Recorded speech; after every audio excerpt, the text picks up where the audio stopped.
Afternoon, everybody. Nice to see you all. So, question and answers for today. Got quite a few of them. I'm not sure I'm going to be able to get through them all. But we'll see where we get to. There's some that have a similar theme, so I might group some of them together too.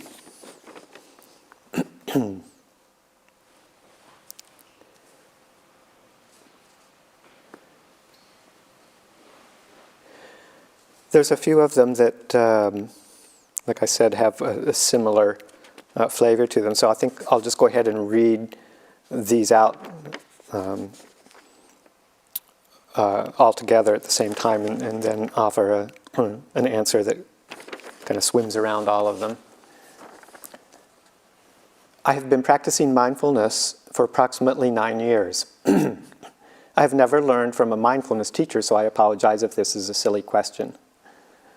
Whenever I am unhappy or even have intense feeling of sadness, my mind thinks that it is okay. The sadness is there. I even cry sometimes, but then eventually that feeling of sadness goes away. Why do I feel it is okay to be sad sometimes? Is it okay to feel this way? The short answer is yes, it's fine to feel that way. But I'll come back to a little bit more after I read the other ones.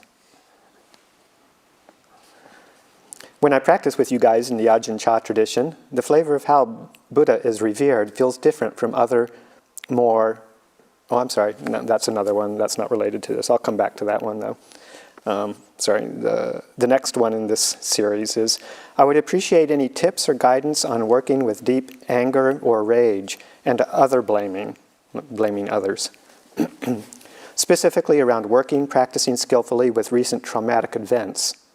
These seem to be where the feelings are coming from, and it's very easy for the mind to spin out for a long time on them. Thank you so much. And then another similar one. How should I deal with difficult emotions during meditation, like anxiety and sadness? Also, how do I deal with anxiety throughout the day? So all three of these questions kind of moving around the theme of emotional intensity, dealing with strong emotions, and how to work with them.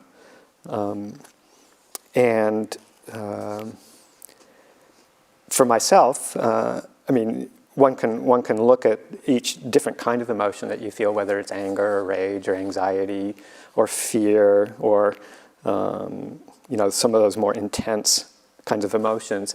So maybe there are some kind of more generally known psychological ways of working with them or reflecting on them. For myself, I think that I find I benefit mostly from a body-centered kind of approach.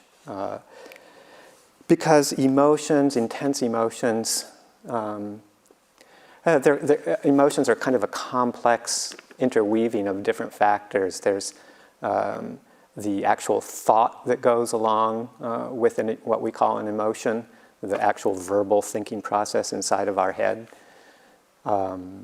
There's oftentimes the story is tied up with that verbal thinking process. The story of what's causing our anxiety or our fear or our anger. And then there's the actual feeling inside the body. There's an energetic response that is what's really in these what we would call maybe negative emotions. Negative because they're unpleasant, they're painful. And there's an actual bodily experience that comes along with them. And that's how we know, actually, that we have one of these strong emotions. It's because we feel this unpleasant sensation in the body. So that, anger might be a feeling of intense heat somewhere rising up, or a tension in the head, or a clenching in the stomach, a sense of rising energy, the rising impulse, wish to do something, to either get rid of it or get away from it. So these are all really intense bodily sensations. Anxiety or fear may have a different thing, like a sense of jitteriness or agitation, not being able to sit so still, or a tightening of muscles in a particular area, oftentimes the face, also the gut. The gut's a really good place to experience all sorts of different kinds of feelings. So any place in the body, the shoulders and neck are often a place where these kinds of emotions are felt. So emotions are this kind of complex interweaving of thoughts, storyline, bodily sensations, and it's just the overall mental experience of pleasure, pain, kind of experience. So, and they can be very intense, and sometimes it's really clear where they come from, and sometimes it's not really clear at all where they come from. And in some ways, we're conditioned very much to trying to find the source. We have a kind of a thought-centered approach to therapy, if you will, our own personal psychotherapy. We figure that if we can just try and figure out where it came from on a story level or on a thought level, that somehow that's the answer to our problems, so that that will resolve the problem. Sometimes that's possible, and a lot of times it's not. We can blame external circumstances. We're all really good, I think, for the most part, at trying to get rid of the unpleasant emotion by finding some external circumstance to blame it on. And there can be a source or a stimulation, but the actual internal response of anger or fear or anxiety is our own creation. We can't escape unpleasantness. We can't escape harsh words from somebody else that might make us angry, or memories from the past will come surging up of events even sometimes long ago, and that process of a memory coming to mind isn't something that we really have a lot of control over. And then just the normal events of being a human being. Loss, grief, people we care about changing, or moving on, or passing away, or behaving differently in ways that we wish they wouldn't. All of these things are a natural part of being a human being in relationship to other people. And so it's going to be inevitable that we experience a certain kind of feeling tone in relation to all these events. And accepting that, the naturalness of that is very important. So like that question of about the sadness, whenever I am unhappy or even or have intense feelings of sadness, my mind thinks that's okay. The sadness is there, I even cry sometimes, but then eventually that feeling of sadness goes away. So it's just an inevitable part of human life. We're all going to feel sad at times because there are sad things that happen in the world. And as long as you don't feel like it should be otherwise, then it'll have its time. You'll experience the feeling that you experience. If you don't try and resist it or run away from it or make it otherwise, and just get to know it and accept it and give it lots of space, then it will have its own life, and the energy behind it will eventually dissipate, and it will move on, as long as it's not fed with unwise attention, with resistance, with constant creation of stories of what if I did this, or what if this had happened, or what if this had never happened. Those are the kinds of energies, the thinking about it in that way, that actually perpetuates the emotion and keeps it going. So there's really no, we have a lot more capacity, I think, than we realize to be able to hold emotions, particularly things like grief and sadness. And the way we experience them is often dependent on the amount of space that we give to them. And if we're kind of tight and constricted and have a narrow capacity, a small capacity for holding them, then we feel the effects of them all that much more. The more we can expand and loosen up and open up and make space, and in a sense become bigger, become larger, the more space there is to contain and hold those kinds of things. It's like the simile that the Buddha has about salt in water, and if our container, our water, is a glass, a small glass, and we put a teaspoon of salt into it, and then take a sip of the water, we're going to definitely taste the salt. If we put that same teaspoon of salt into, time of the Buddha, the simile was the river Ganges, or a big ocean, say, or a lake of clear water. We put that same teaspoon of salt into it and then take a taste after a while, we will probably not taste much of anything. So if we have a mind that is large and accepting and expansive and open, then the actual effect of the emotional state will be felt in a different way, not quite so intensely. And the work that we need to do is to develop that expansive, open mind, and the practices of reflections on metta, loving kindness, universal loving kindness, sense of well-wishing, well-being for ourselves and for all beings is essential to helping to establish that kind of open, expansive state of mind. So these are practices also just regular meditation practice and just even anapanasati as a way of relaxing, opening, helps to create a bigger vessel for us to be able to contain strong emotional states.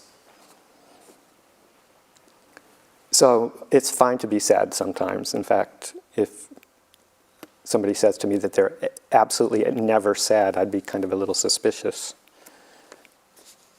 And with the other emotions like deep anger and rage, blaming others, I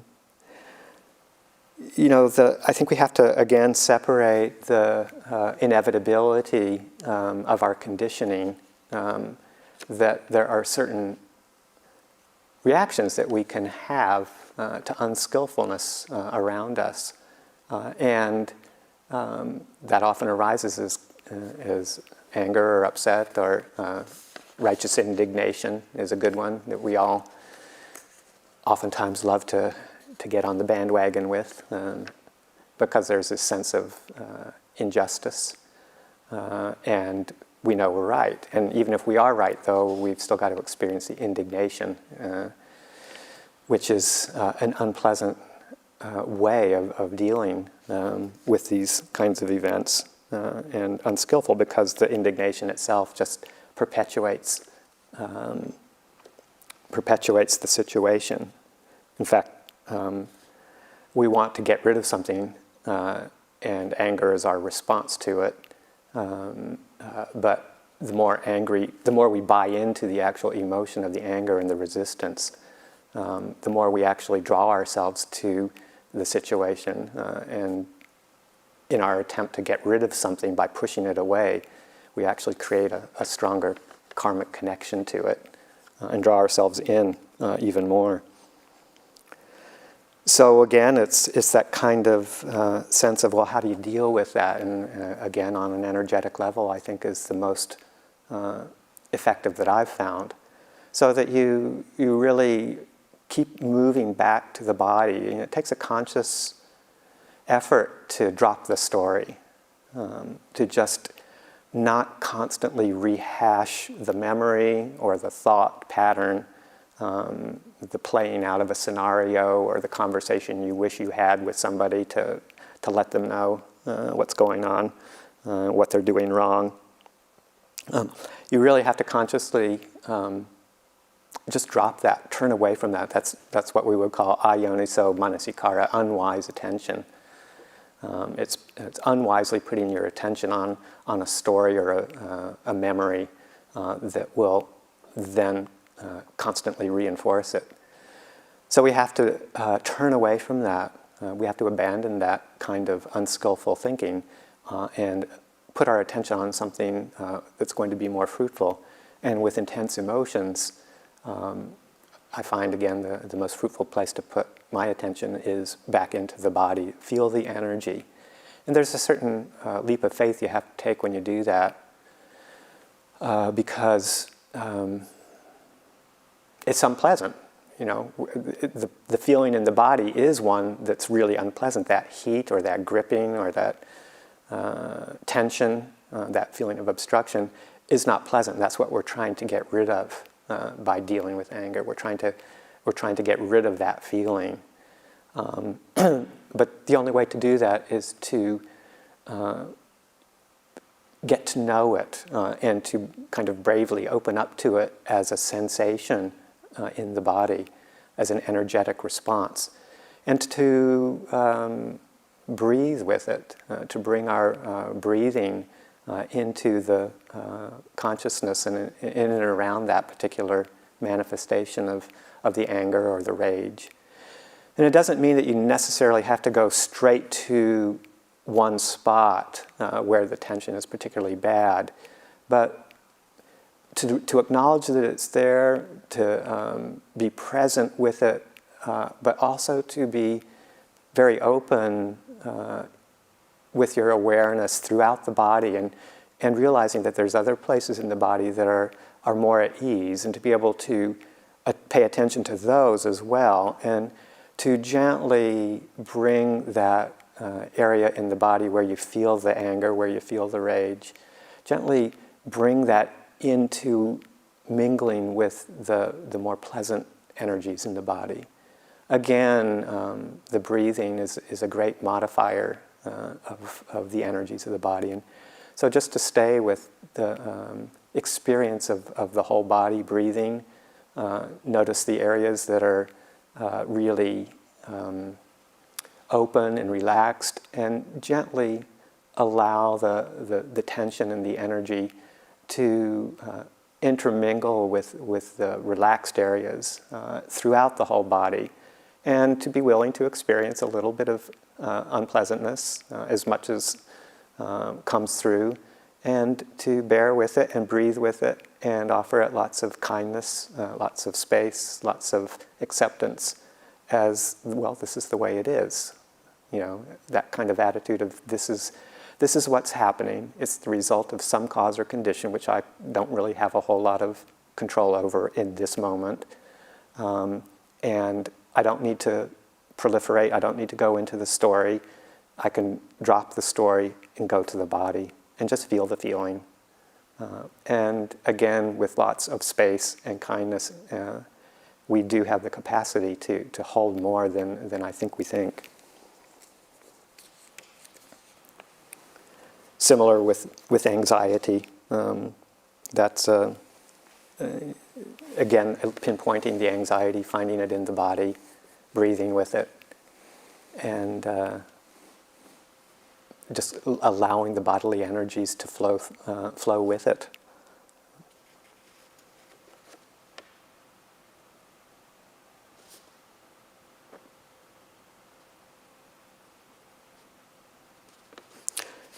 That's whether you're on the cushion, or the question here is also how do I deal with anxiety throughout the day. And so it's whether you're on the cushion or whether you're just experiencing it in normal activities. It's to maintain that strong sense of bodily awareness in every way that you can, even if you're walking from one place to another, to really ground yourself in the the awareness of the body itself. Okay, so those are three questions that I think have a similar quality to them.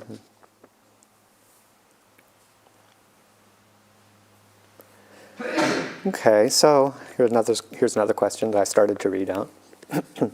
When I practice with you guys in the Ajahn Chah tradition, the flavor of how Buddha is revered feels different from other, more Western teachings I have encountered. When referring to the three jewels, the Buddha seems to be referred to exclusively as the historical Buddha at Abhayagiri, as opposed to also including the Buddha nature within all people and our own potential for enlightenment. Can you speak to that a bit? Also, although I am very happy to revere the Buddha, the way he is referred to in the chants feels to me like idolization, making into our God. Any advice for how I might work with the feeling of discomfort I have around that?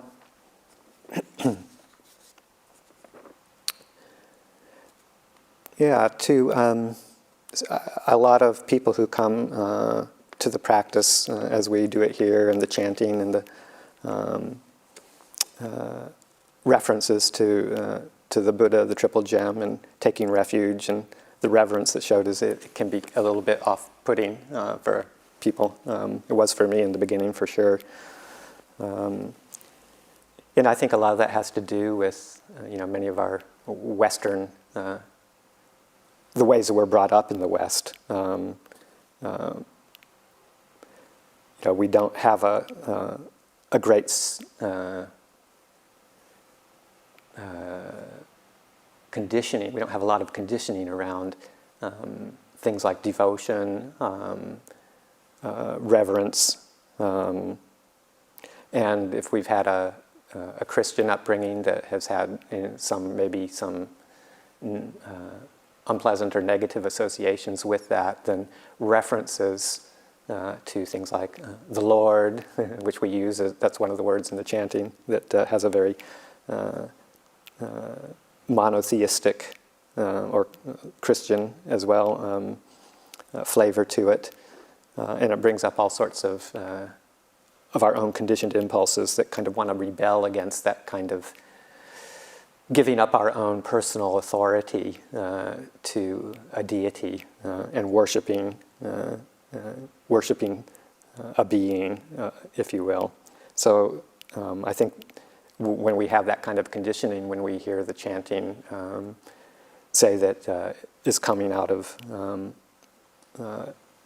Eastern cultures, then we bring that conditioning to bear as well.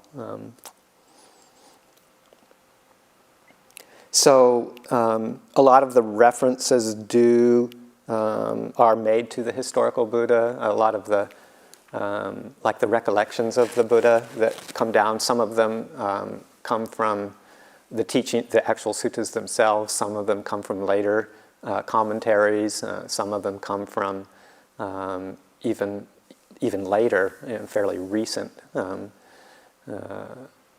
collections that have been created, say, in our root country, Thailand. So there's a conglomeration of many different phrases and words that are used in the recollections that we chant. And at the time of the Buddha, the actual reference to the historical Buddha probably was a little bit more close at hand, because it wasn't long after he passed away, and people still had memories of the historical Buddha. And even in the time of the Buddha, some of these recollections were in place. So referring directly to the historical Buddha had a lot of meaning at that time. But it's really important to realize that it is not a making the Buddha into a god or making him into a deity. I think he would have strongly resisted that as an individual. But when we remember the Buddha and recollect these particular qualities that we recollect in the chanting, it's sometimes easier to just, we're human beings and we relate to other beings, and so creating images of a human being who has a certain set of qualities sometimes helps us to really actually understand those qualities better as sort of like a personification of all those qualities that we would attribute to the Buddha. And as long as we realize that that's what we're doing, that we're not creating a god or creating a deity through creating this imagery of a being with these qualities, then that's okay.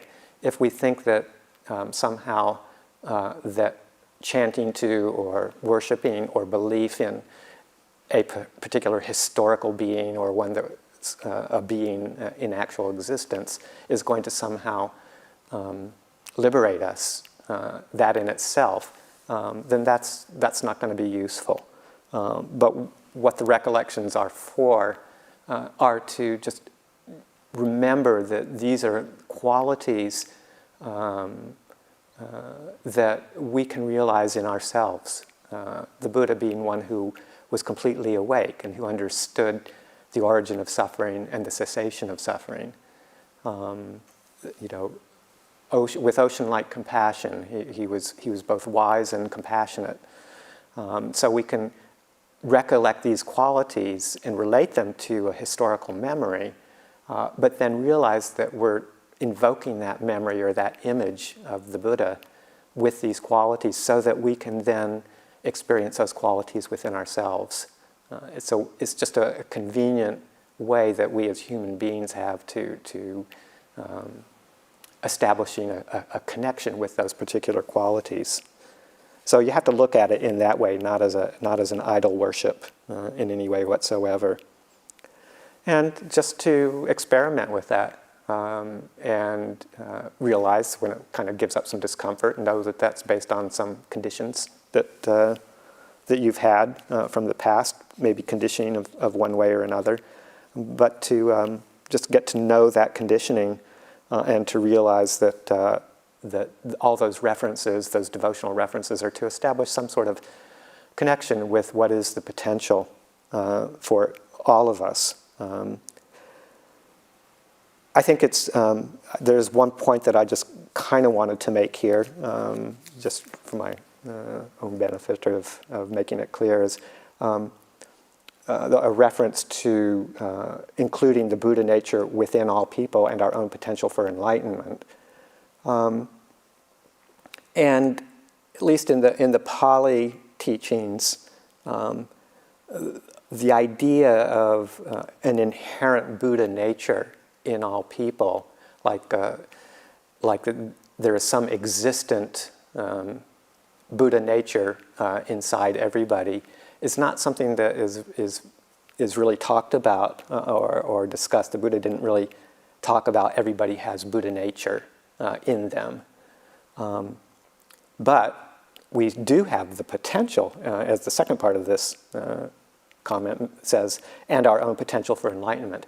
We all do have the common potential for realizing enlightenment. So that, if that's what we're referring to when we refer to Buddha nature, is that potential to develop it, then yes, indeed, we all have that potential. So it's not something that's already, say, quote unquote, existent within our being, but the potential for developing it, the potential for developing all the qualities that the Buddha developed, particularly the ones that are necessary for realizing liberation, the qualities that he talked about, we all do have that potential inside of us, as I was talking about last night. So I hope that answers that question. Let's see.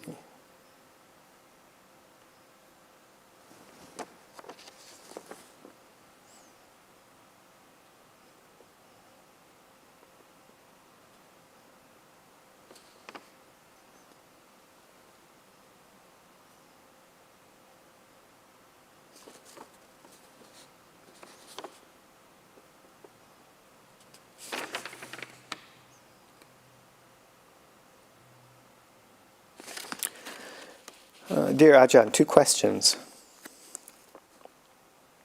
1, please elaborate on how we should practice the second enlightenment factor of investigation of Dhamma, which is Dhamma Vichaya.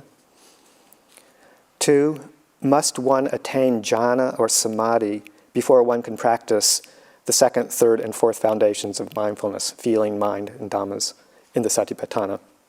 Sadhu and thank you. So, first question, how should we practice the second enlightenment factor of Dhamma Vichaya, investigation of Dhammas? And that's a reference to the fact that as we're developing the Bojjhanga, the 7 factors of enlightenment, that second one is a reference to the fact that there is actually a lot of active contemplation, active investigation that we can do and that we need to do as part of the development of these factors of enlightenment. So the first one in the 7 factors of mindfulness is one that we want to establish right from the very beginning, and then that informs us, or that reminds us. That's our our memory, remembrance to put our attention on skillful qualities, things that we want to develop in our hearts and our minds. And part of that process is actual investigation of Dhammas, Dhamma Vichaya, which is an active recollection of different kinds of Dhammas. One of the common ones that's referred to is, say, actively investigating the presence or absence of the 5 hindrances. A lot of these Dhamma investigations also come with the 4th Satipatthana, the mindfulness of certain Dhammas, phenomena, mental qualities. And the hindrances is one very fruitful frame of reference for investigation of Dhammas. So we look to actively ask ourselves, actively survey what's going on in our mind. Is there kamachanda, sense desire present? Is there aversion present? Is there sloth and torpor present? Is there restlessness present? Is there agitated doubt present? So we're looking and asking ourselves, are these present or are they absent? If they're there, how do they arise? If they have arisen, how is it that they cease? And so we get to know it just by posing the question and really actively investigating the contents of our mind in a very active way. It's investigation of Dhamma. Or actively going through some of the contemplations, say, of the 5 khandhas or the 6 sense bases. Ajahn Pasano touched upon those this morning in his reflection. So that kind of skillful reflection that actually involves the thinking process, but it's the thinking process being used in a very precise, in a very skillful, in a very directed way to draw our attention into skillful areas. So that's what's meant by investigation of Dhammas as an enlightenment factor.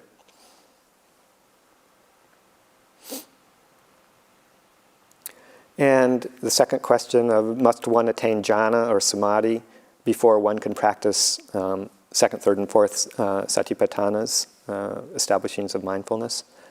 And I think in a way, it kind of is, the way I understand the practice, it's almost a reverse of that, in that our establishing mindfulness through the practice of the 4 foundations of mindfulness is actually the precursor or the preparation stage for developing the meditation, the jhana, samadhi aspects of the practice. And that it's the development of and the recollection of the body, the attuning ourselves to the breathing and the various body contemplations, investigation or developing the foundation of feeling, contemplation of feeling, contemplation of the qualities of mind, the various states of mind that one can experience, as well as the more active reflections in the fourth satipatthana.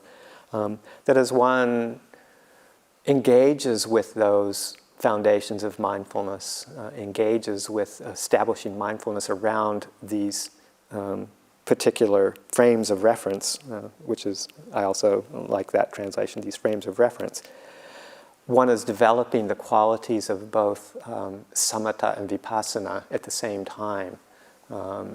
Sometimes one is more predominant than the other, but all of these contemplations can be used to settle the mind, simplify the mind, cause it to be more peaceful, to soothe the mind, and then to start to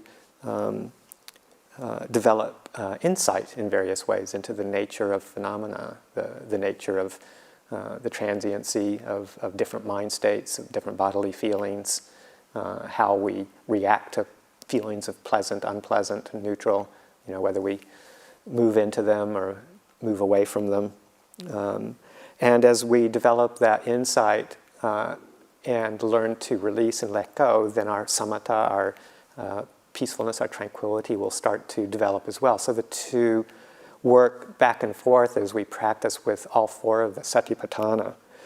And then that serves as the basis for the actual development of samadhi. There's a lot that could be talked about jhana and samadhi, and maybe won't go into a huge amount of detail about that right now, but I think that a lot of the ways that, particularly through some of the translations that we've all been working with for most of our lives involved in the Dhamma, give us a very a very narrow way of thinking about jhana and samadhi. We use the word, particularly like with samadhi, the translation is concentration, which gives a very strong feeling of, narrow focus of attention on a very small object to the exclusion of a whole lot of other inputs, so that we're actively closing our mind and narrowing our focus to a very fine point. And this is what we call concentration. I think, in our tradition and growing places, growing in the other realms of meditation, teachings, many teachers are starting to maybe move away from that commentarial definition of jhana and samadhi, and moving more towards a broader appreciation of this factor of samadhi, and translations like the firm establishing of the mind, or even broader, like collectedness, you'll see as a translation. One that's come to my attention recently is composure, and that these are broader kinds of terms, so that attaining, the word attain, like attain jhana or attain samadhi, has a quality of tension around it that oftentimes makes it feel like it's almost beyond our ability, beyond accessibility to us. But that really to reframe that as a real sense of broad well-being, a real sense of ease of mind that is composed and is not jumping all over the place. It's not like a chaotic mind. It's just settled down. It's not like it's been forced and pinned down in any kind of forceful way, but that it's the result of wise reflection, of practicing, drawing our attention to skillful objects like the four satipatthanas. And the natural result of our putting our minds into the all four satipatthana is, if it's done correctly, if it's done well, is a sense of ease, a sense of well-being that isn't constricted, it's not narrow. Ajahn Jeff says samadhi is always a very broad, open kind of mind state, mental quality. It's never narrow and fixed. Sometimes mindfulness needs to have a bit of a narrow quality. If our minds are overwhelmed by a strong emotion like anger or rage, sometimes we need to narrow our attention to something that's skillful, like kindness or acceptance, and not be all-inclusive of all of those factors that lead to the unskillful mind state. But that sometimes when there isn't unskillful mind states, then mindfulness can be broad as well. We can be a little bit more loose with our what it is that we're recollecting, as long as it's within skillful states. But that samadhi is always very open and composed, and with a non-agitation or an unwavering quality. I like the word unwavering to describe it. So the firm establishing of the mind, so that these are states of mind, these states of what we call concentration, or samadhi, are the result of engaging with the four foundations of mindfulness, and so that one doesn't need to attain a particular jhana or state of samadhi before we actually launch into the investigation. In fact, again, it's the other way around.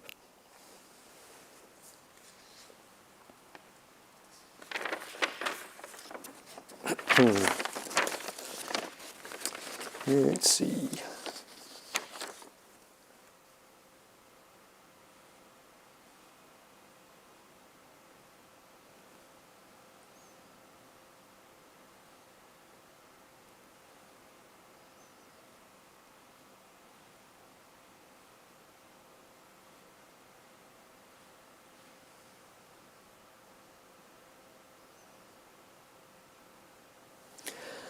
Okay, can we really, really, really let go of personality and live through the Four Noble Truths as Ajahn Pasanno explained this morning?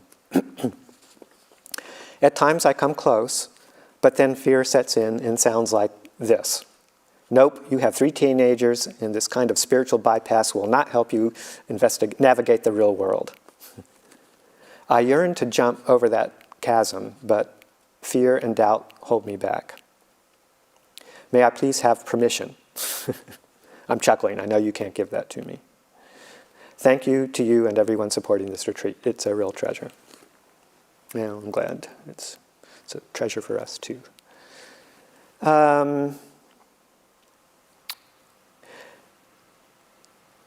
don't know if you can really, really, really let go of personality per se, but you can really let go of personality view.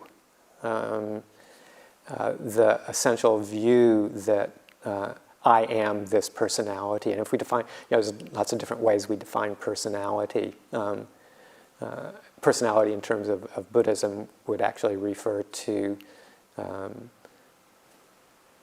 this kind of form of identification with some or all, usually all of the 5 khandhas, that this being, who I call myself, is either the body or the mind, and the mind being the feelings, perceptions, mental formations, and consciousness. Or any one of them, any combination of them, or more often all of them, oftentimes is what we call our personality or our personhood. What we work to let go of is the view that this is who I am. Any kind of identification with the 5 khandhas as either me or mine, something that I am and act from a base of, or something that I possess, hold to, that I should have control over. I should have control over my body. I should have control over my feelings and my perceptions and my volitions. That there should be a me that has some sort of control over that. So that's what we're really working to let go of, is this sense of identification with anything that we call personality. We don't really expect to drop all of the aspects of our personality and become just sort of like sterile automatons. That's not part of enlightenment, thank goodness. And when you read the teachings and read the Vinaya of the Buddha, and know some of the realized masters in the world today, you realize that they have very strong, what we would call personality traits, that those aren't given up when we, as we progress along the path. We don't just become neutral without any kind of affect or way that we present in the world, or how people see us along the lines of traditional personality traits. So, someone like Ajahn Chah still had very strong qualities of kindness and fierceness. These different ways of being were manifest, and people could relate to him as a human being with these human qualities. And they're different for different people. Ajahn Mahabua, a very, very strong, fierce, combative, almost kind of personality. So some Westerners who met him even accused him of being outright rude. And even though he was extremely realized, and by all accounts an arahant as well, these personality traits would still manifest, and he could use them in ways that would be effective. So we don't let go of our personality per se, just the view that that's who we are. And we just don't believe in them so seriously so much anymore. We realize that they're just conditions that inform how we operate in the world and how we express ourselves. And it's that, seeing, living through the Four Noble Truths and really reframing how we view the world and view our experience. And we try not to do it so much through the lens of trying to be someone or become something, or project a self out onto the world for people to relate to. But we live more naturally. It's just a more natural way of being if we don't have to relate to this internal image of being somebody that has to relate to other people in a certain way. And it's just a much more easeful way of living when we drop that personality view that this is who we are.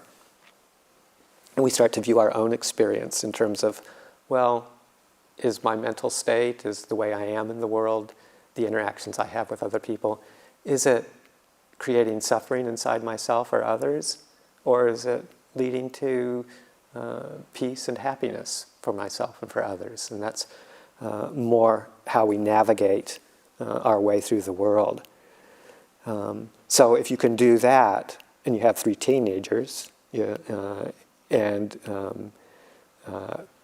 you're actually going to be navigating the real world from a much clearer place. And it's not spiritual bypassing at all. In fact, it's a real skillful way of living in the world, because you're kind of learning to get out of the way. You're not having to be somebody to your kids or to your spouse or whoever. You're just acting from a much more natural state of operation when you don't hold yourself as particularly important, or some concept of yourself as particularly important.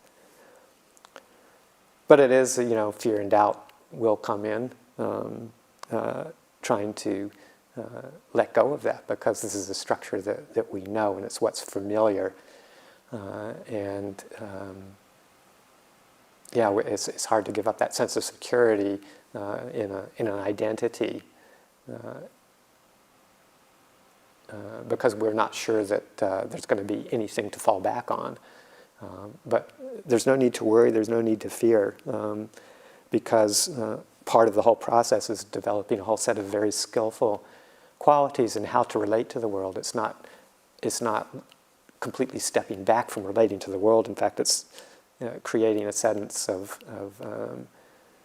maturity and kindness and wisdom, and those are the personality factors that start to develop more and more, and that's how it manifests in our outside behaviors and the ways we relate to other people, and that essentially that those qualities start to emerge and become a more prominent part of our being when it is that we need to engage. They're the natural responses of letting go of this personality view. So, yes, you have the permission. I can't give that to you, but I say it anyway.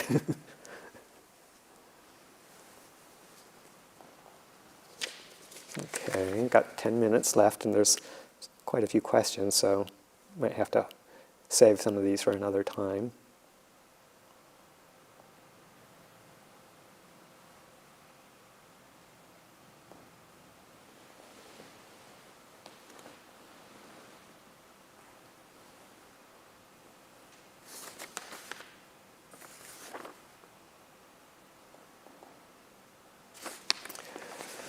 Okay, my mom and her siblings may have mental health issues.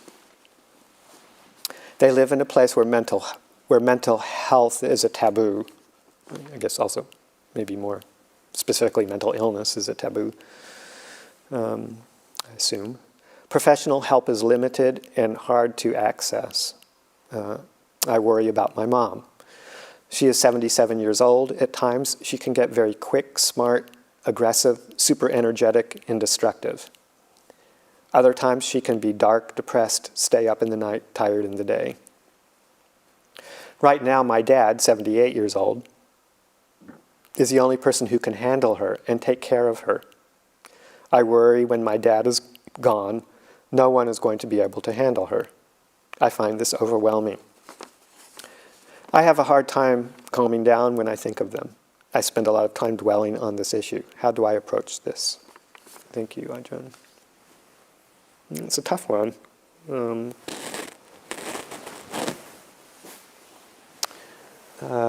Particularly if you don't have the professional supports, because it does sound like, from what you described, that there's the potential, at least for a significant mental health issue going on with her that could be amenable to some sort of treatment. So if there is, it says here it's limited and hard to access, but I would say the first line is to try and see if there's a way to actualize that. And I'm not sure where this person is living, but even if it means traveling a distance for a consultation and some help along those lines, that could be very fruitful, because there is the possibility that there is some form of treatment that could help. Even at that late age, 77, there is the possibility that there is some form of treatment that could be helpful along more traditional mental health lines. So that would be the first line, is to try and exhaust all possibilities for actually getting some professional help. And the fact that her husband, this person's father, is the only person who can handle her at this point. It can be concerning, and it's hard to know, if he's going to survive her or not, and be around to take care of her until she passes away. One never knows who's going to go first, but there's this sense this person finds of feeling overwhelmed at the thought that when Dad is gone, what am I going to do? and that this person spends a lot of time thinking about this. So I think the first thing to do is to really realize, first of all, that no one knows how this is all going to play out in the future, and that the painfulness of projecting into the future with a lot of what-if scenarios is really the cause of the anxiety at this point. And that's kind of part of the anxiety proliferation process. We worry about the future, we worry what might happen. And there is the potential that could play out in that way. I think there's also a pretty strong potential that it won't play out in exactly that way. One never really knows, and there's a famous saying from the Buddha that's like, for however we conceive it will be, it's almost always other than that. So that we really have no idea what's going to happen in the future along the lines of something like this, or how it will all pan out. And one never knows. Let's say that the father does pass away and the mother is left with these personality swings, that the resources that can come up in a person's mind or in a person's heart to be able to deal with it. Sometimes we are very unaware of actually the skills and potential that we have to rise up to a certain challenge, and that there are oftentimes many qualities that are underneath and that are living there, just waiting to be able to be expressed, and that they may come to the fore if this particular scenario does happen, which you have no idea whether it will or not. So it's good to reflect on how many times in your life you've worried about something that might happen and it doesn't, or it turns out differently. And where did that projection go? Where did that story go? Where did that worry go? It was all just a fabrication in the mind. I remember when I was a kid, a young kid, I have always had this tendency towards anxiety and worry. And my father, who was a very wise man, also a pediatrician, but very wise, picked up on that when I was quite young, and had me start doing an exercise, which I did for a little while, where I would, he said, every time you are worried about something happening, write it down. Write it down on a piece of paper. And at the end of the day, go back through your list and ask yourself how many of these actually happened. Did these actually pan out? And so that was a very useful reflection for me, because it just, really came clear that all the worries and the fears about what might happen were just that almost all of them either happened differently, came about differently, or didn't manifest at all. And a good Dhamma reflection to ask yourself is, when an event or a supposed event or the time for something to happen passes, to look back and say, okay, well, what was that all about? Where did that go? How real was that? So the trick is to do that beforehand, to realize that that's a very likely scenario, is that it's not going to play out the way you think about it. It's not going to play out in the way that you're concerned or worried or fearful of. It doesn't mean that life is always going to be easy, or that that difficult things won't happen, or that hard decisions won't have to be made. But to realize that it's almost always going to be different from how you conceive it. and that you actually might have more of a potential to be able to deal with whatever it is that comes, as different as it might be from what your fears are, or as similar as it might be.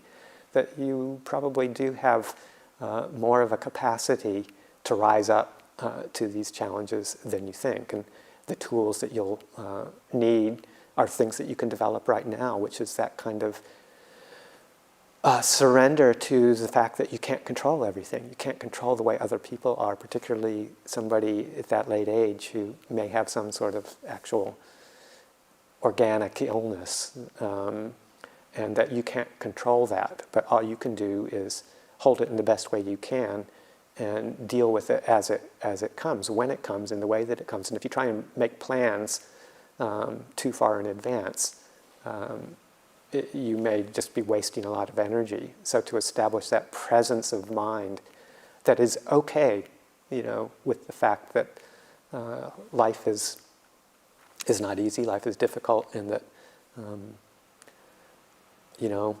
people have struggles, and that people who are in your life, you have to open up to that challenge and to be there with a lot of kindness and developing that spacious heart of kindness and acceptance that realizes that it can actually hold a lot more than you might think. And to marshal your resources, your inner resources, and your outer supports, whether it's family or friends, to just be a listening presence. But the strongest and the most important one is developing that ability to listen and hold in our own awareness the potentials of being a human being, and that realizing that our capacity is probably more than we think that it is. So it's just past 2:30. Maybe we'll call it take a break and come back for our afternoon practice session till the 4:30 Chi Gong.